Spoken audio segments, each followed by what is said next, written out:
The Atari 2600 was not the first gaming console, but it was the first good one. There were a ton of flaws with this system, don't get me wrong, but overall I would say it was the first good gaming console. So let's talk about the controller. This is mine. It's not actually a real Atari controller. It's actually a plug and play, but the controller layout is the same. So you have a stick here and just a button here. That's it. The controller was easily one of the worst aspects of this. There's not really a right way to hold it.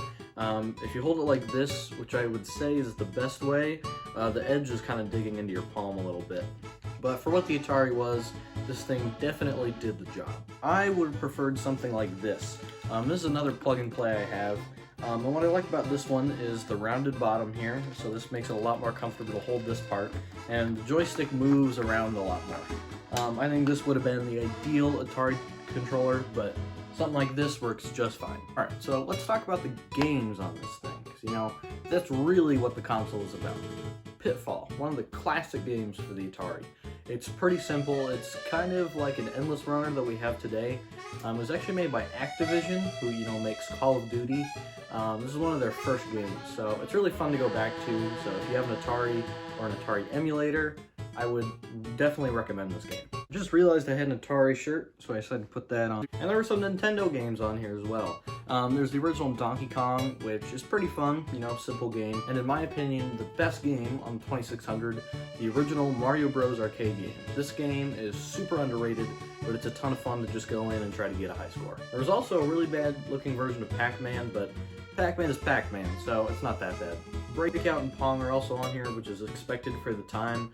I'm not a huge fan of Pong, but I absolutely love Breakout. You cannot go wrong with it. But just because there were good games doesn't mean that there weren't bad games. And there were a lot of bad games for this system. There was this Kool-Aid game. There was also a game called I Want My Mommy. And an infamous one, if you, like myself, love bad video games, Firefighter.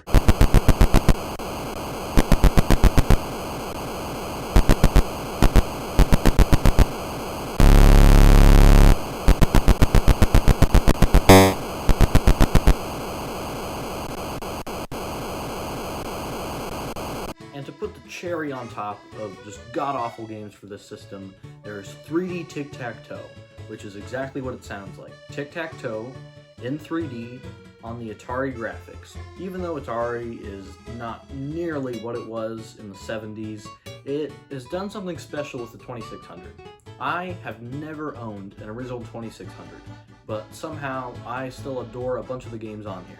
And that's because they've managed to stay relevant through plug-and-play games like this one and the Atari Flashback line, which is what I recommend if you're trying to get into Atari games. This was Atari's first and last good console. I have no doubts that the VCS will be hot garbage, but I am glad to see that they've made it relevant for people who didn't grow up with it.